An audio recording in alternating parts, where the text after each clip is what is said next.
Hello and welcome to अभी तक teacher YouTube channel. तो आज की वीडियो में हम जानने वाले हैं सीटेट में हिंदी में जो है पद्यांश या काव्यांश से जो पूछा जाता है उसमें किस टाइप से प्रश्न पूछे जाते हैं और प्रीवियस ईयर का हम यहाँ पे सॉल्व करके बताएंगे। इससे पहले आपने हमारे चैनल अभी तक टीचर को सब्सक्राइब नहीं किया, सब्सक्राइब कर लेना, साथ ही बेल आइकन प्रेस कर लेना।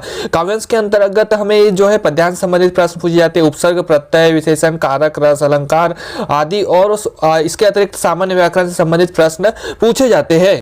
तो आज हम पिछले वर्ष पूछा गया दिसंबर 2021 का पद्यांश को सॉल्व करेंगे। चलिए सॉल्व करते हैं। तो हमारे पास कोई इस प्रकार से काव्यांश दिया गया था, नन्हा सा बच्चा बड़ा सा बस्ता, और इस टाइप से हमें जो है पूरा ये काव्यांश दिया हुआ है। तो अब हम इससे संबंधित जो है प्रश्न हल करेंगे कि हमें इसमें क्या क्या पूछा गया था। तो चलिए अब देखते हैं आगे और हम देखेंगे इसमें कौन कौन से प्रश्न पूछे जाते हैं और कैसे प्रश्न पूछे गए थे और आपको इसके लिए किस प्रकार से तैयारी करना है। तो हमें पिछले वर्ष का ये प्रश्न पत्र है, तो इस प्रकार से अब हमें चलिए पहला प्रश्न ले लेते हैं। पहला प्रश्न कुछ इस प्रकार से पूछा गया था, कविता में बच्चा व्यस्त रहता है। तो ये जो प्रश्न है ये अपने काव्यांश से ऊपर में इसका उत्तर आपको मिल जाएगा। तो इसमें खेलने कूदने में तो रहता नहीं है, पढ़ने लिखने में रहता है, तो ये आपको इसका उत्तर सही हो जाएगा, सेकंड नंबर का उत्तर हो जाएगा। इसके पश्चात एक अब अगला प्रश्न लेंगे।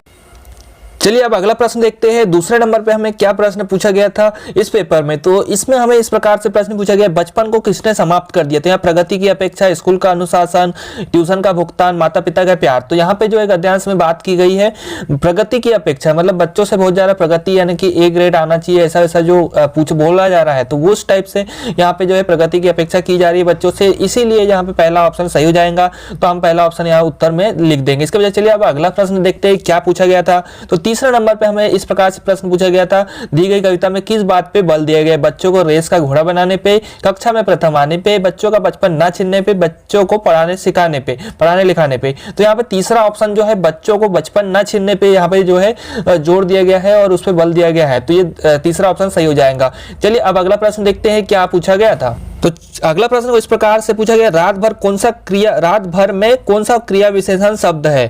तो ये इसमें जो है क्या क्रिया विशेषण है, विशेषण क्या है वो पूछा गया। तो यहाँ पे हमें पहला ऑप्शन सही लग रहा है, कालवाचक यानी कि समय बता रहा है, तो इसमें कालवाचक सही हो जाएगा।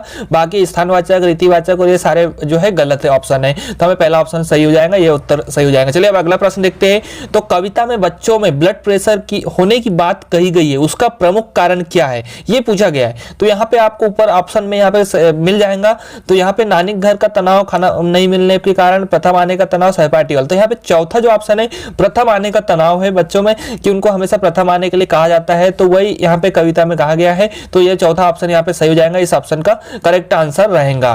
तो चलिए अब अगला प्रश्न देखते हैं। हम इस पद्यांश से यानी काव्यांश से पूछा गया। तो अगला प्रश्न जो है उपसर्ग शब्द से पूछा गया है, प्रगति में उपसर्ग का और मूल शब्द कौन से है ये पूछा गया है। तो आपको यहाँ पे देख के ऑप्शन में आपको कौन सा सही लग रहा है वो हमें कमेंट में बताना। तो चलिए अब देखते हैं हम आगे।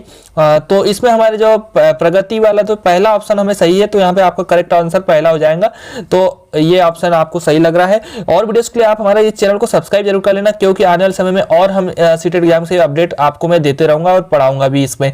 तो चलिए अब आगे और देखते हैं। तो छठवां प्रश्न है, काव्यांश के अनुसार ब्लड प्रेशर किसे होने लगा है।